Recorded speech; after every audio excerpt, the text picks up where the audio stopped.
ইরফান ভাইকে নিজের পায়ের কাছে ঝুঁকে থাকতে দেখে অভিনবের মাথায় হঠাৎ চিন্তা এলো, কোথাও তার গোপন পরিচয় অনন্যার সামনে ফাঁস হয়ে না যায়। তাই সে ইরফান ভাইকে পা থেকে উঠিয়ে দিতে দিতে কড়া চোখে তাকালো। ইরফান ভাই সঙ্গে সঙ্গেই বুঝে গেলেন যে টাইগার এখনই সবার সামনে নিজের আসল পরিচয় প্রকাশ করতে চায় না। কি ব্যাপার ইরফান ভাই, আপনি তো এখনও ভীষণ মজার মানুষ, এত বছর পরেও আপনার সেই অভ্যাস চায়নি।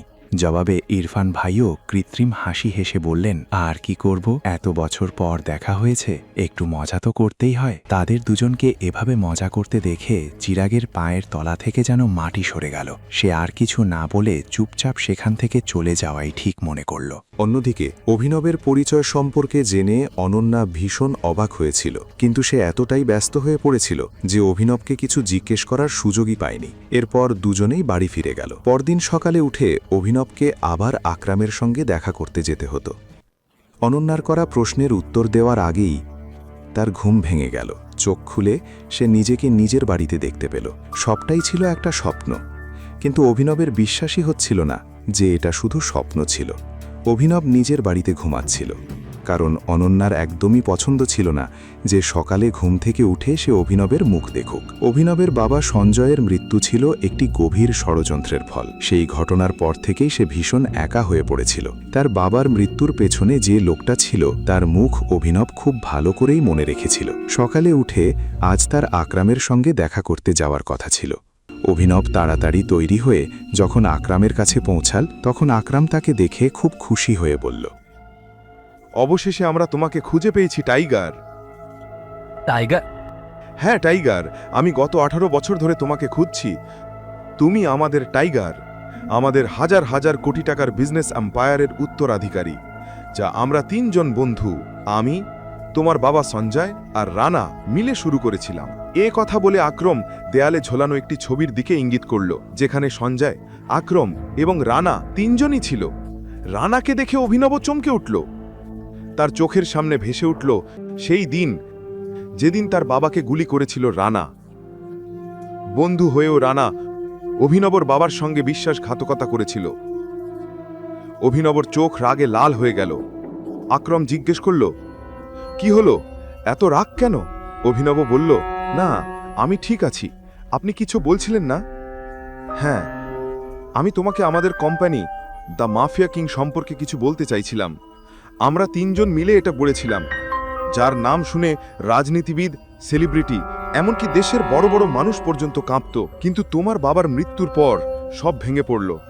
তারপর আমাদের অনেক শত্রু তৈরি হলো। তাদের মধ্যে একজন হলো দিগপাল সিং রাওয়াত। সে বহু বছর ধরে তোমাকে খুঁজছে। সে তোমাকে মেরে আমাদের নাম মুছে ফেলতে চায়। এখন মাফিয়া কিংয়ের কাজ সামলাচ্ছে রানার ছেলে মন্টি। কিন্তু আজ থেকে কিছু সিদ্ধান্ত তোমার হাতে থাকবে টাইগার। তোমার বাবার কাজ এখন তোমাকেই এগিয়ে নিয়ে যেতে হবে। এ কথা শুনে অভিনব হতবাক হয়ে গেল। কাল পর্যন্ত যার পকেটে 100 টাকাও ছিল না, আজ সে হয়ে গেল 1000 কোটি টাকার কোম্পানির মালিক। এরপর অভিনব নিজের চাকরিতে গেল। বস তাকে খুব বকাবকি করল, কারণ আগের দিন সে কাজে আসেনি আর তার অনুপস্থিতিতে কোম্পানির অনেক ক্ষতি হয়েছিল। শেষে বস তাকে চাকরি থেকে বের করে দিল। অভিনব শান্তভাবে বলল, ঠিক আছে, আমি যাচ্ছি, কিন্তু এই মাসের বেতনটা দিয়ে দিন। বস বলল, তোমার জন্য যে ক্ষতি হয়েছে সেটা তোমার বেতনে পূরণই হবে না। তোমার ভাগ্য ভালো আমি তোর উপর পুলিশ ডাকিনি, এখন এখান থেকে বের হয়ে যা। অভিনব বলল, আমি পুরো মাস কাজ করেছি, একদিন না আসায় 25,000 টাকার ক্ষতি হলো, তবু আমি বেতন না পাওয়া পর্যন্ত এখান থেকে যাব না। বস হেসে বলল, ভালো, ঠিক আছে, এখনই দিচ্ছি তোর বেতন। সে ডেস্কে রাখা ঘন্টা বাজালো। অবিলম্বে দরজা খুলে 4 জন বাউন্সার ঢুকে পড়ল। বস বলল, ওকে তুলে বাইরে ছুঁড়ে ফেলে দাও তো। বাউন্সাররা ঝাঁপিয়ে পড়ল, কিন্তু অভিনব তাদের সবাইকে এক এক করে মাটিতে ফেলে দিল। মুহূর্তেই ঘরে সবাই অচল। বস অবাক হয়ে গেল। অভিনব এগিয়ে এসে বলল, চুপচাপ আমার বেতনটা দিন।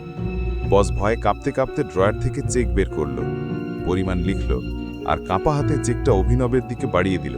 অভিনব চেকটা দেখে হাসল আর অফিস থেকে বেরিয়ে গেল। ঠিক তখনই তার ফোনে এক অচেনা নম্বর থেকে কল এলো। হ্যালো, অভিনব বলল। হ্যালো টাইগার, আমি আকরাম বলছি। হ্যাঁ বলুন।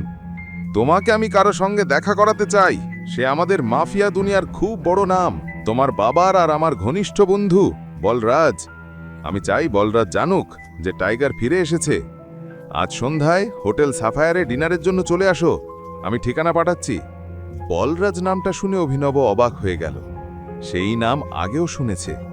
এই শহরে বলরাজ নামের মানুষকে সবাই চিনত, এমনকি শিশুরাও তার নাম শুনে ভয় পেত। তাই অভিনবেরও একটু ভয় লাগছিল। যার সঙ্গে দেখা করতে সে ভয় পাচ্ছিল, আসলে অভিনব হতে চলেছিল তারই নতুন বস। এখনই পকেট এফএম অ্যাপ্লিকেশন ডাউনলোড করুন, লিংক বর্ণনায় দেওয়া আছে।